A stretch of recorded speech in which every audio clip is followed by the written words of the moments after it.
श्री शिवाय नमस्तुभ्यं। महाराज भक्तों, जैसा कि आप सभी जानते हैं कि साल 2026 में मकर संक्रांति 14 जनवरी को पड़ रही है और महाराज इस मकर संक्रांति का महत्व इसलिए बढ़ जाता है क्योंकि इसी दिन षट्टिला एकादशी भी पड़ रही है, यानी कि पूरे ही वर्ष हमारे ऊपर भगवान विष्णु माता लक्ष्मी की कृपा होने वाली है। और महाराज इस दिन हमें ऐसा कौन सा उपाय करना चाहिए जिससे कि हमें साल 2026 में पूरे वर्ष का फल एक साथ प्राप्त हो सके। तो महाराज जिस उपाय की हम बात कर रहे हैं वह है 14 दीपक वाला उपाय। महाराज आप सभी यह तो जानते ही हैं कि मकर संक्रांति पर दान करने का बहुत अधिक महत्व होता है और दान यदि 14 की संख्या में किया जाए तो उसका महत्व कई गुना अधिक बढ़ जाता है। तो महाराज आज हम आपको 14 दीपक वाला एक ऐसा उपाय बताने वाले हैं जिसे यदि आप आने वाली इस मकर संक्रांति और एकादशी के संयोग में करते हैं तो इस उपाय का आपको पूरे साल भर फल मिलता रहेगा, क्योंकि इसी उपाय से आपके जीवन की सभी दुख और समस्याएं दूर होती हैं। अब महाराज यहां ध्यान दीजिए कि यह उपाय साल में एक बार मकर संक्रांति पर ही किया जाता है और विशेष रूप से घर की जो माताएं बहनें होती हैं उन्हीं को ये उपाय करना है। इसी के साथ महाराज ये उपाय आप मकर संक्रांति पर विशेष रूप से यदि सुबह के समय में करेंगे तो आपके लिए बहुत अधिक उत्तम होगा। लेकिन किसी कारणवश यदि आप सुबह के समय न कर सके तो यह उपाय आप शाम के समय में भी कर सकते हैं। अब महाराज यह उपाय आपको करना किस प्रकार से है इसे भी ध्यान से सुनिए। तो महाराज 14 दीपक वाला यह उपाय है, तो सीधी सी बात है इसमें आपको 14 दीपक की आवश्यकता होने वाली है। अब 14 दीपक आपको आटे के लेने हैं या मिट्टी के लेने हैं। तो महाराज सबसे पहली कोशिश आपकी रहनी चाहिए कि आप मिट्टी के दीपक ही लेंगे। तो आपको 14 दीपक, यदि आपके पास पुराने मिट्टी के दीपक रखे हुए हैं तो उन्हें साफ करके भी आप उपयोग कर सकते हैं, या यदि आप नए दीपक लाना चाहते हैं तो 14 नए मिट्टी के दीपक से भी आप इस उपाय में उपयोग कर सकते हैं। अब महाराज यदि आपको मिट्टी के दीपक यदि नहीं मिल पाते हैं तो फिर आपको 14 दीपक आटे से बनाना है।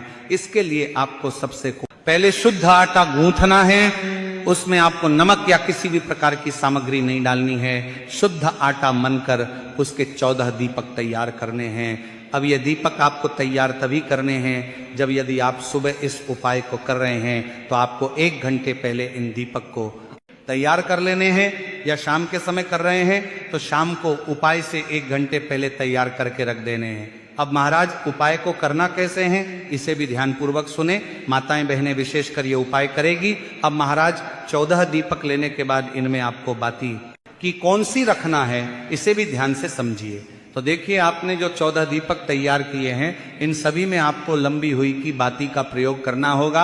अब देखिए महाराज मकर संक्रांति का दिन है तो आपको 14 दीपक से एक भी दीपक ना तो कम लेना है ना ज्यादा लेना है, क्योंकि इस दिन 14 की संख्या में ही दान का बहुत विशेष महत्व होता है। अब महाराज इन सभी दीपक में आपको कौन से तेल का प्रयोग करना है इसे भी ध्यान पूर्वक सुने। तो महाराज मकर संक्रांति पर तिल के तेल से दीपक जलाना बहुत अधिक सर्वश्रेष्ठ माना जाता है। तो आपको सभी दीपक में थोड़ी थोड़ी मात्रा में तिल का तेल डाल देना है। यदि आपके पास तिल का तेल नहीं है तो इसके स्थान पर आप सरसों के तेल का प्रयोग भी दीपक के अंदर कर सकते हैं। सरसों का तेल भी यदि आपके पास नहीं है तो शुद्ध देसी घी के भी आप 14 दीपक तैयार कर सकते हैं। तो सबसे पहले कोशिश कीजिए तिल का तेल आप इन दीपक के अंदर डालें। तिल का तेल नहीं मिल पाता है तो फिर सरसों के तेल या शुद्ध घी का प्रयोग आप इन दीपक में कर सकते हैं। अब महाराज यदि आप सभी दीपक में तिल के तेल का प्रयोग कर रहे हैं तो फिर आपको सभी दीपक में काले तिल नहीं डालने हैं, लेकिन यदि आप सभी दीपक में सरसों के तेल या शुद्ध घी का प्रयोग कर रहे हैं तो फिर आपको 14 दीपक में थोड़े थोड़े काले तिल के दाने भी डालने होंगे।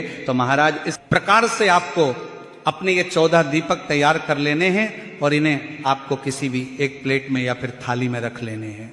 अब महाराज इस उपाय को करते समय शुद्धता का भी पूरा ध्यान रखें। जब भी आप ये उपाय करें तो उपाय को करते समय स्नान करके ही ये उपाय करें। यदि सुबह के समय ये उपाय कर रहे हैं तो स्नान करके ही उपाय कीजिए, और शाम के समय कर रहे हैं तो फिर हाथ मुंह धोकर ही आपको ये उपाय करना है। अब महाराज सबसे पहले तो ये 14 दीपक तैयार करने के बाद इन्हें लेकर के आपको पहुंचना है अपने ही घर के मंदिर में। अब सबसे पहले तो आपको अपने घर के मंदिर में सभी देवी देवताओं को स्नान करवा देना है और उन्हें भोग आदि लगाने के बाद फिर आपको वहां से माचिस लेनी है।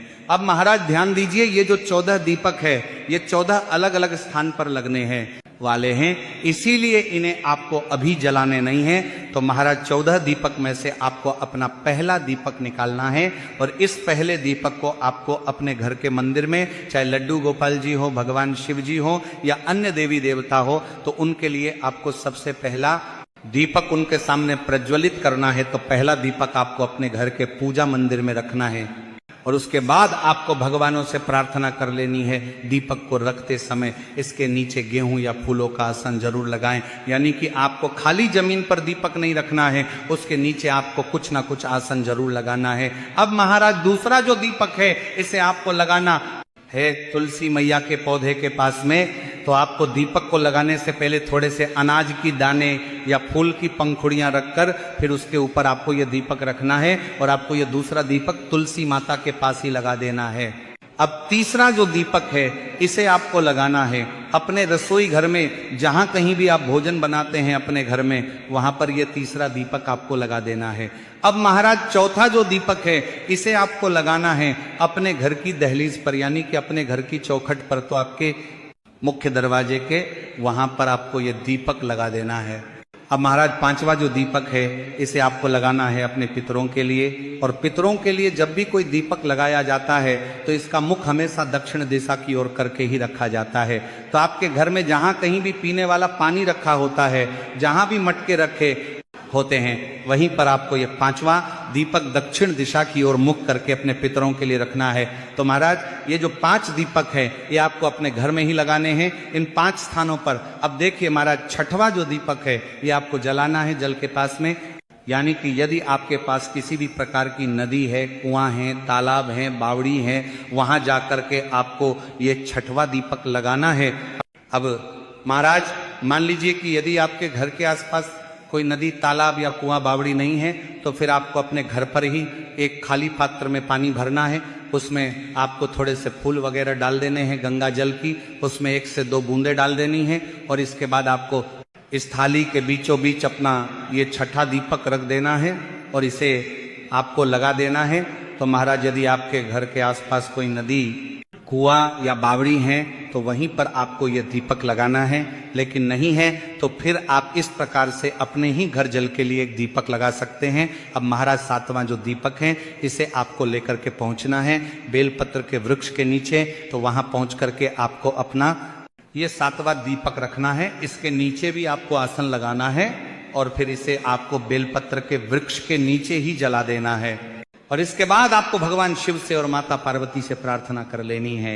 अब महाराज 8वां जो दीपक है इसे आपको आंवले के वृक्ष के नीचे लेकर के पहुंचना है और आपको इसे वहां जाकर के जला देना है और आपको भगवान विष्णु से, माता लक्ष्मी से प्रार्थना कर लेनी है।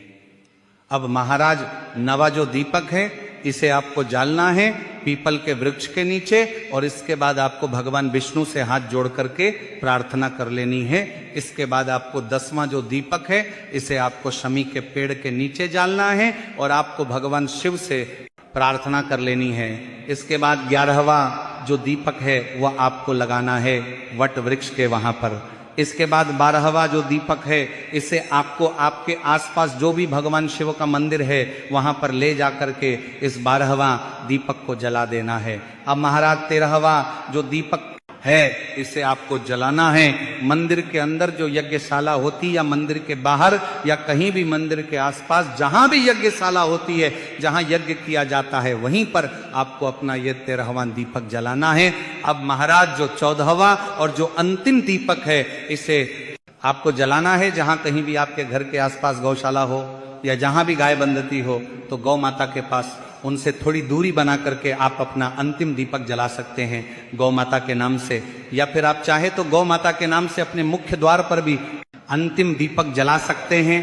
अब महाराज कई माताओं बहनों का प्रश्न रहता है कि क्या गुरुजी 14 दीपक को 14 अलग अलग स्थान पर ही जाकर लगाना जरूरी है? तो आपको पूरी कोशिश करना है इन 14 स्थान पर जाकर के दीपक दान करने की, लेकिन किसी कारणवश कुछ स्थानों के दीपक यदि बच भी जाते हैं तो फिर आपको इन्हें अपने घर आकर के किसी अच्छे स्थान को देख करके वहां पर सभी दीपक को लगा लेने हैं। तो महाराज यदि आप आने वाली मकर संक्रांति पर वस्तुओं का दान ना भी कर सके तो मात्र इन 14 दीपों का दान अवश्य करें, आपको सभी दान से बढ़कर फल मिलेगा। और जानकारी यदि उचित लगी हो तो वीडियो को लाइक और चैनल को सब्सक्राइब जरूर करें। धन्यवाद।